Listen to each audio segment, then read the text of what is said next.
और dear students, आप जैसे कि आप जानते हैं हमारा जो आज का लेक्चर है वो हमारे जो पिछले लेक्चर में कुछ क्वेश्चन रह गए थे। ठीक है, सो चौथा जो क्वेश्चन है वो हमने कर लिया था कंप्लीट 9.2 का। सो अभी हम 9.2 का क्वेश्चन नंबर 5 डिस्कस करने जा रहे हैं। ठीक है, तो उसमें देखते हैं कि क्या दिया हुआ है। तो डियर स्टूडेंट्स, हमारे पास जो क्वेश्चन नंबर 5 है उसमें कहता है, हमारा आज का लेक्चर का पहला क्वेश्चन है। ठीक है, उसमें कहता है कि कॉट ऑफ थीटा उसने दिया हुआ है 15/8। ठीक है, और क्वाड्रेंट कौन से में लाई कर रहा है, थर्ड में। और उसने क्वेश्चन में क्या लिखा हुआ है कि एंगल जो टर्मिनल्स हैं वो किस में लाई नहीं कर रहे, उसने इस तरह थोड़ा घुमा के दिया हुआ है। कहता है कि ये जो कॉट ऑफ थीटा के टर्मिनल्स हैं वो फर्स्ट क्वाड्रेंट में लाई नहीं कर रहे। ठीक है, सो फर्स्ट में पॉजिटिव होता है ना कॉट। ठीक है, और फिर किस में पॉजिटिव होता है, थर्ड में। तो फर्स्ट में तो नहीं है क्योंकि यहाँ पे वैल्यू क्या है, पॉजिटिव दी हुई है। अगर यहाँ पे नेगेटिव होता तो फिर हम नेगेटिव को देखते हैं कि किस किस कौन कौन से में नेगेटिव है। तो यहाँ पे पॉजिटिव है। ठीक है, तो यहाँ पे ये पॉजिटिव है ना, जहाँ पे कुछ नहीं तो वहाँ प्लस होता है ना, तो इसलिए ये पॉजिटिव वैल्यू दी हुई है। तो इसलिए हम पॉजिटिव दो ये जो रेशो होती है ना, कोई भी रेशो या कोट हो, साइन हो, टेन हो, कोई भी हो, तो वो दो में पॉजिटिव होती है और दो में ही नेगेटिव होती है। तो ठीक है, इसलिए हम इसको देखेंगे। पॉजिटिव कहता है कि फर्स्ट में नहीं है, तो फिर किस में होगी, तो फर्स्ट में जो नहीं है, फर्स्ट में पॉजिटिव होता है, तो इसलिए और फिर किस में पॉजिटिव होता है, कॉट थर्ड में। हमें ये पता है, पहले और तीसरे में ये पॉजिटिव होता है, तो इस वजह से मैंने लिखा क्वाड्रेंट इन थर्ड में ये लाई कर रहा है। सही है, तो हमें सोल्यूशन ले लेते हैं और डायरेक्टली करना उसी की तरह ही है, पिछले लेक्चर की तरह, जैसे पिछले लेक्चर में हमने किया है। ठीक है, सो सोल्यूशन हमने ले लिया, तो हमें क्या पता है कि कॉट कॉट ऑफ थीटा जो होता है वो होता है b/p। ठीक है, सो इसका क्या मतलब है कि 15/8 जो है वो हमारे पास क्या जो 15 है वो b की वैल्यू है और जो p की वैल्यू है वो है 8। सो हम फार्मूला हमें पता है, सो डायरेक्टली लगाते हैं h is equal to P square plus B का स्केयर।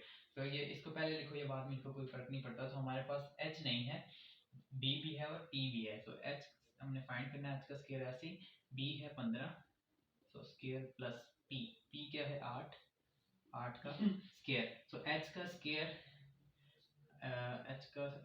इज इक्वल टू 15, 15 का स्केयर करेंगे तो हमारे पास क्या आएगा, 15 का स्केयर, तो 225 जमा 64। ठीक है, तो 8 का जब आप लोगे ना स्केयर तो हमारे आपके पास आ जाएगा 64। तो इनको जब मैं जमा करूंगा तो मेरे पास आंसर जो है वो आ जाएगा 289। ठीक है, सो 289 आंसर है इसका। सो इसको जब अंडर रूट में डालेंगे तो हमारे पास आंसर जो आ जाएगा अंडर रूट 289। सो हमारे पास आंसर आ रहा है 17।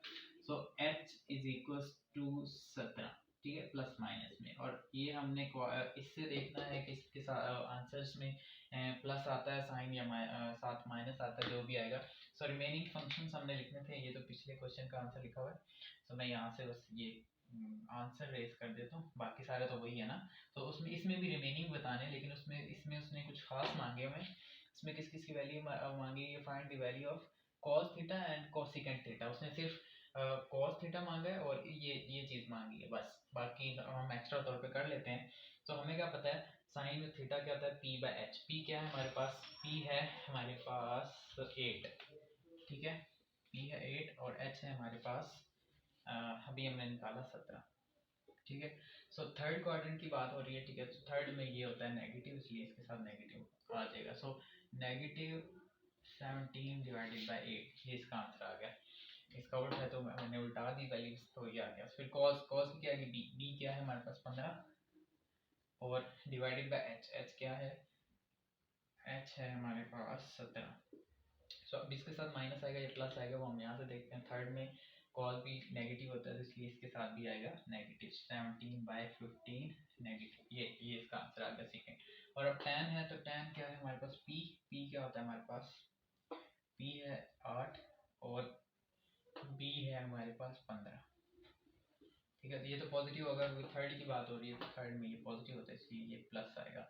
सो प्लस का ये आ जाएगा 15/8, जो कि हमारे पास पहले यहाँ पे दिया हुआ था। सही हो गया, तो ये था क्वेश्चन नंबर 5। अभी ये चीज़ हो गई। और अभी हम चलते हैं क्वेश्चन नंबर 6 की तरफ और देखते हैं कि उसमें क्या है। तो डियर स्टूडेंट्स, ये हमारे पास क्वेश्चन नंबर 6 है। उसमें कहता है कि कोसिकेंट उसमें दिया हुआ है और उसकी वैल्यू जो दी हुई है m का square plus 1 divided by m। ठीक है, तो हमें क्या पता होता है कि ये जो कोसिकेंट होता है ये किसका उल्ट होता है, साइन का। ये देखेंगे तो हमें साइन जो होता है वो तो परपेंडिकुलर बटा हाइपोटेन्यूज होता है। ठीक है, तो ये क्या हो जाएगा, अगर इसको मिटाऊंगा तो ये आ जाएगा h बाय p, यानी कि हाइपोटेन्यूज ओवर बेस। तो इसका क्या मतलब है कि ये जो वैल्यू है m plus M square plus 1 ये है h की वैल्यू, और जो 2m है ये है p की वैल्यू। तो हमारे पास फार्मूला होता है, तो बस सोल्यूशन लेके तो फार्मूले में वैल्यूज पुट करो और बस लिखने शुरू हो जाओ।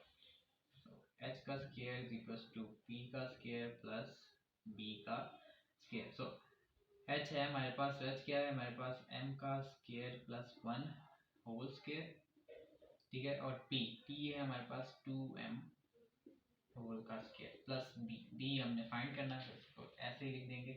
तो इसके ऊपर अगर मैं स्क्वायर का फार्मूला खोलूँ तो मेरे पास आएगा m4 plus 2m square plus 1 equals to 2 2 ज़ा 4 हो जाएगा। ठीक है, ये इसके ऊपर भी स्क्वायर है और इसके ऊपर भी स्क्वायर है, तो इसलिए 2 ज़ा 4 हो जाएगा और m का स्क्वायर आ जाएगा प्लस b का स्क्वायर। और इसको उठा के मैं इधर ले आऊँ, m की 4 प्लस 2m की पावर 2 प्लस, हाँ सॉरी यहाँ पे माइनस आता है, तो जब स्क्वायर का फार्मूला खोलेंगे ना प्लस होगा तो यहाँ पे माइनस आ जाएगा, बल्कि प्लस ही आता है क्योंकि वो तो माइनस होगा तो आएगा, तो इसलिए यहाँ पे प्लस ही आता है प्लस। और ये जब इधर आएगा ये इस चीज़ को मैं उठा के इस तरफ लेके आऊँ तो इसका साइन चेंज हो गया, यहाँ पे प्लस है तो यहाँ पे क्या हो जाएगा माइनस, तो m का स्क्वायर। और ये प्लस 1 ऐसे ही रहेगा क्योंकि ये पहले इधर था और ये b अकेला हो गया। तो इन दोनों को आपस में हल करें तो हमारे पास आंसर आता है -2m का स्क्वायर प्लस 1, तो b का स्क्वायर। तो ये क्या फॉर्म बन रही है, ये वाली, ये चीज़ बन रही है ना, ये फिर से।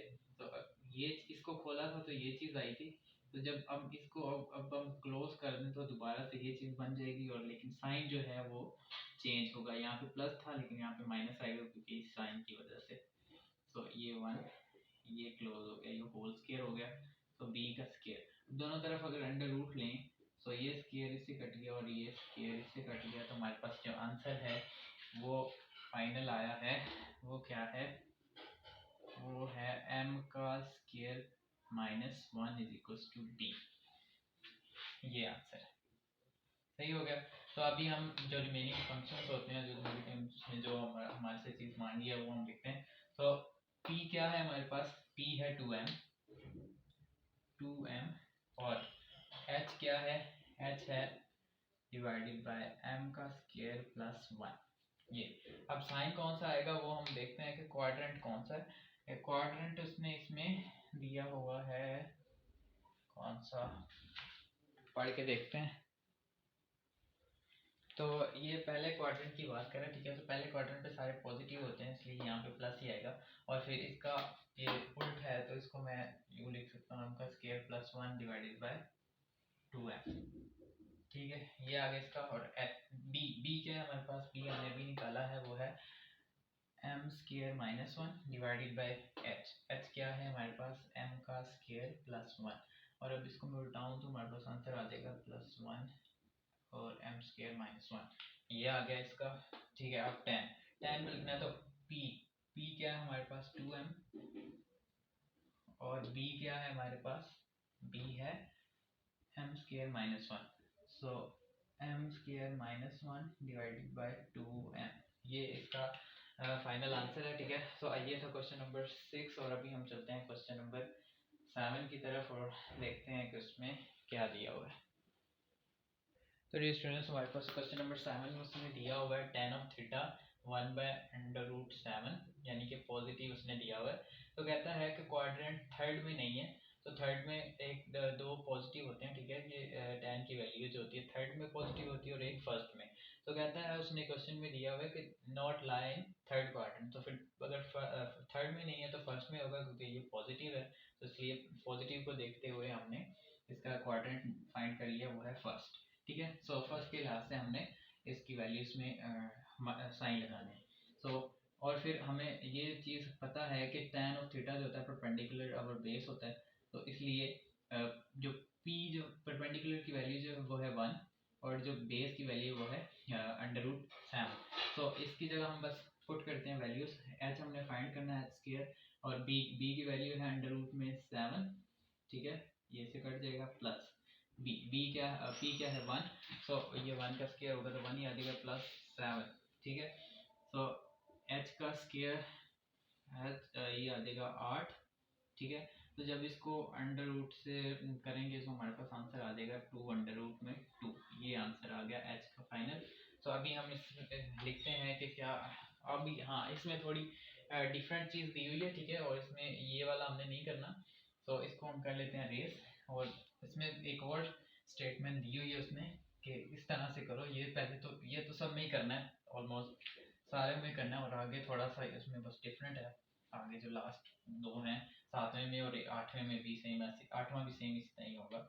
तो इसमें देखते हैं इसमें उसने क्या कहा है। इसमें उसने दिया हुआ है कोसिकेंट स्क्वायर थीटा, ठीक है, minus secant square theta divided by, ठीक है, डिवाइडेड बाय क्या, डिवाइडेड बाय यही चीज़ है secant cosecant square theta plus, यहाँ पे बस प्लस आ गया, बाकी सारा वही है सीकेंट स्क्वायर थीटा। ठीक है, ये उसने दिया हुआ है। हमें क्या पता है जो ये कोसिकेंट होता है ये होता है उल्ट किसका, साइन का। तो साइन साइन हमें पता है क्या होता है, हम बस इम्प्लॉयज दैट ये पूरा जो बराबर होगा वो मैं बस लिख रहा हूँ कि ये किसके बराबर होता है। ये होता है साइन, साइन का उल्ट होता है ना, रेसिप्रोकल है, तो साइन बराबर होता है हमारे पास परपेंडिकुलर और हाइपोटेन्यूज। तो इसको इसका लिखना है हमने, तो इसको हम लिखेंगे h बाय p, यानी कि हाइपोटेन्यूज और परपेंडिकुलर, ये आ गया। और होल का स्क्वायर ऊपर स्क्वायर है तो माइनस माइनस था तो माइनस लगा दिया। सीकेंट, सीकेंट किसका है, कॉस का, तो कॉस हमारे पास होता है बेस ओवर हाइपोटेन्यूज, तो इसलिए हम इसको अगर उल्टाएंगे तो ये हमारे पास आ जाएगा हाइपोटेन्यूज ओवर बेस, ये चीज़ आ गई। और फिर नीचे भी सेम ऐसे ही लिखना है हमने, इसको मैं लिखूं h by p whole square plus h by b whole square, ये चीज़ आ गई। अब इनकी जगह इनकी वैल्यूज पुट करनी है, ठीक है, और एलसीएम लेना है और कटिंग करनी है, और बस हमारे पास आंसर आ जाएगा। सो अब इसको मैं इनकी वैल्यूज पुट कर रहा हूँ। ठीक है, सो h की क्या वैल्यू है, h हमने अभी निकाला है 2√2। सो 2√2 ये होल का स्क्वायर माइनस डिवाइडेड बाय क्या है p, p क्या है हमारे पास, p है हमारे पास 1 डिवाइडेड, सॉरी क्या था, किधर गया, p p हाँ p वाकई में 1 है, ये आ गया, सही है। फिर और क्या है हमारे पास, जो h है वो है सेम 2√2 डिवाइडेड बाय b क्या है हमारे पास अंडर रूट में 7, तो इसको हमने √7 लगा दिया, और होल स्क्वायर ऊपर स्क्वायर है तो हमने स्क्वायर लगा दिया। अभी मैंने लिखी है ऊपर वाली वैल्यू, इसमें मैंने वैल्यूज डाली है, इसमें और इसमें, अभी ये और ये रहता है, तो इसमें डाल रहा हूँ मैं अभी वैल्यू। तो इसकी वैल्यू क्या है कि h सेम वही आएगा 2√2 डिवाइडेड बाय 1 ही आएगा, होल का स्क्वायर, इधर प्लस आ जाएगा, प्लस है तो प्लस डाल दिया, फिर 2√2 सेम, फिर √7 भी सेम ही आएगा, और होल का स्क्वायर डाल दिया। फिर अब मैं क्या कर सकता हूँ, अब मैं इनके ऊपर स्क्वायर अप्लाई करूँ, सो ये इसके ऊपर भी है और इसके ऊपर भी है, सो ये तो अंडर रूट से कट जाएगा और ये हो जाएगा 4, सो ये क्या हो जाएगा हमारे पास 4। ये डॉट का मतलब ये है कि ये क्या हो रहा है मल्टीप्लाई, सो 4 × 2, यानी कि ये अंडर रूट से 2 कट जाएगा ना, सो 2 अंडर रूट से बाहर आ जाएगा, फिर डिवाइडेड बाय 1 माइनस इसको ले लें, फिर ये अंडर रूट से कट जाएगा और ये हो जाएगा 4 × 2 डिवाइडेड बाय 1 और 7 हो जाएगा, और ये इसके ऊपर भी है ना, सो इसलिए ये भी इससे कट जाएगा। सो आंसर आ जाएगा 7 डिवाइडेड बाय, यहाँ पे आएगा डिवाइडेड बाय, फिर नीचे भी सेम ही हो जाएगा 4 into two divided by 1 plus 4 into two divided by 7, ये आ गया। सही है, क्योंकि ये सबके ऊपर है ना, तो ये अंडर रूट में 7 है, तो अंडर रूट 2 से कट जाएगा, फिर ये अंडर रूट 2 है, 2 बाहर आ जाएगा अंडर रूट से, क्योंकि ये स्क्वायर इससे कटेगा ना, तो इसके साथ भी इसके साथ भी इसलिए ये कटेगा, तो कटिंग वगैरह हो के सब कुछ, तो ये चीज़ आ जाएगी। फिर इसको मैं मल्टीप्लाई करूँ तो 8 आ जाएगा इन दोनों को आपस में, सो 4 2 8 डिवाइडेड बाय 1, फिर माइनस डिवाइडेड बाय 7 आ जाएगा, तो ये ऊपर फिर 8 आ जाएगा। फिर इसको क्या करूँ मैं, फिर इसको मल्टीप्लाई करा दूँ 1 प्लस 8 बाय 7, ये आ गया, ये आ गया यहाँ तक। फिर अब मैं अगर इसको इससे मल्टीप्लाई करूँ, 7 को एलसीएम लेना है ना, सो 7 को अगर मैं मल्टीप्लाई करूँ 8 से, तो मेरे पास आता है 56, 7 8 56, ठीक है, तो 56 माइनस 8 डिवाइडेड बाय 7, ये आ गया एलसीएम, और नीचे भी एलसीएम 7 ही आएगा, और यहाँ पे भी आएगा 56, और यहाँ पे लेकिन फ़र्क ये है कि यहाँ पे ऊपर माइनस हो रहा है, यहाँ पे प्लस हो रहा है, तो 7 7 से जाएगा कट। फिर क्या होगा कि इसमें से मैं 56 में से माइनस करूँ 8, तो 48 आएगा, ठीक है, 48 डिवाइडेड बाय, ये इसको मैं जमा करूँगा तो 64 आ जाएगा, सो 56 जमा 8, तो 64 आ जाएगा। सो अब इनको मैं कटिंग, अगर मैं इनकी कटिंग करूँ तो मेरे पास आंसर जो है वो आएगा 48 डिवाइडेड बाय भी करूँ 64, तो 3/4 आ जाएगा, ठीक है, तो इनकी कटिंग भी हो जाती है, अगर मैं डायरेक्ट भी आप लिखेंगे तो आंसर आ जाएगा 3/4। सो ये इसका फाइनल आंसर है। ये था डियर स्टूडेंट्स क्वेश्चन नंबर 7, और इसी तरह ही सेम होगा क्वेश्चन नंबर 8, और अभी हम चलते हैं क्वेश्चन नंबर 8 की तरफ और देखते हैं कि उसमें क्या कहता है। सही हो गया।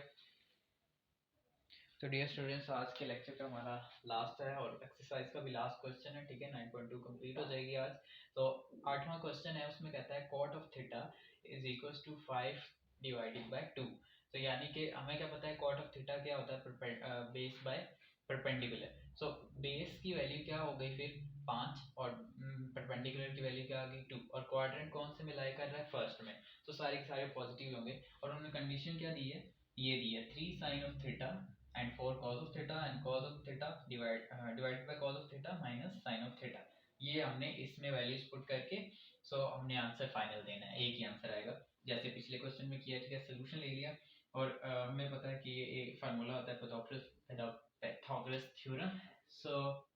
इसमें हम कर देते हैं वैल्यूज पुट, हमें पता है b की वैल्यू, h हमने फाइंड करना है, b और p की पता है, b की वैल्यू है 5 जमा p है 2 का स्क्वायर, सो 4 प्लस 25, सो 29 हमारे पास आंसर आएगा। ये h के स्क्वायर का, जब h का स्क्वायर लेंगे तो 29 अंडर रूट में आ जाएगा, सही है, और ये इसका फाइनल आंसर है h का। और अभी जो हम इसका सोल्यूशन लेने लगे हैं मजीद आगे, हम देखते हैं 3, ये क्या हो जाएगा, साइन हमें क्या पता होता है हमारे पास परपेंडिकुलर ओवर हाइपोटेन्यूज, ठीक हो गया, प्लस 4 एज वेल।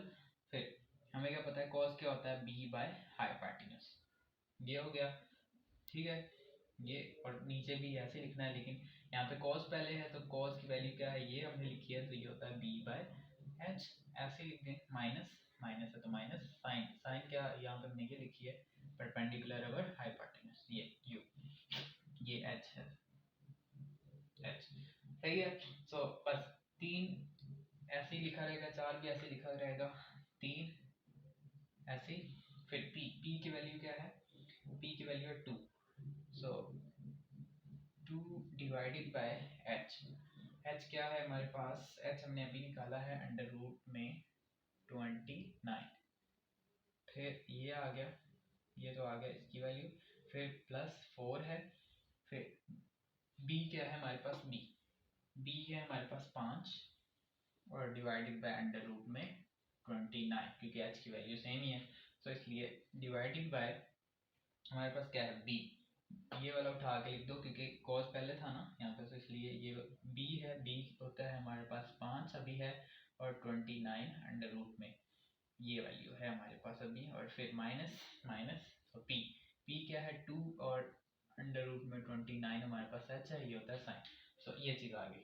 सो अभी फिर हम इसको अगर इसके साथ मल्टीप्लाई कर दें और 4 को 5 के साथ, तो हमारे पास आंसर क्या आ जाता है, वो है आंसर आ रहा है 6 डिवाइडेड बाई 29, ठीक है, plus 20 divided by 29 under root में 29 जो है, ठीक है, और फिर 5 डिवाइडेड बाय अंडर रूट में 29 माइनस 2 अंडर रूट में 29। अब इनका हम अगर एलसीएम लें तो हमारे पास 29 ही आएगा, तो एलसीएम आ जाएगा approximately sorry is equal to आ जाएगा हमारे पास 6 प्लस 20। क्यों अब इनके साथ ऊपर मल्टीप्लाई नहीं हुआ, क्योंकि जब भी नीचे ये डिनोमिनेटर्स होते हैं ये सेम हो, सो हमारे पास जो एलसीएम होता है वही एक आ जाता है, एक बार हम लिख देते हैं उसको, तो इसलिए अंडर रूट में 29 हमारे पास आ गया क्या एलसीएम, और नीचे भी अंडर रूट 29 हमारे पास आ जाएगा एलसीएम, और ऊपर आ जाएगा 5 माइनस 2, सो 29 अंडर रूट में जो है ये हो जाएगा कैंसिल आपस में, ठीक है, और फिर हमारे पास ऊपर क्या बचेगा 6 प्लस 20 डिवाइडेड बाय क्या 5 माइनस 2, ये बच गया आगे, सही है। तो अब जब इसको मजीद हम करेंगे जमा प्लस माइनस करेंगे, सो इसमें अगर मैं प्लस करूं 20 प्लस 6 तो 26 हो जाएगा डिवाइडेड बाय 3, इसको मैं माइनस करूंगा तो यही हमारे पास फाइनल इसका आंसर है। तो ये था डियर स्टूडेंट्स हमारा आज के लेक्चर का लास्ट क्वेश्चन, जो कि है 8वां, और इसी के साथ एक्सरसाइज हो जाती है ख़त्म। तो मिलते हैं नेक्स्ट लेक्चर में एक्सरसाइज 9.3 में, तो तब तक के लिए अल्लाह हाफ़िज़, दुआ में याद रखिएगा।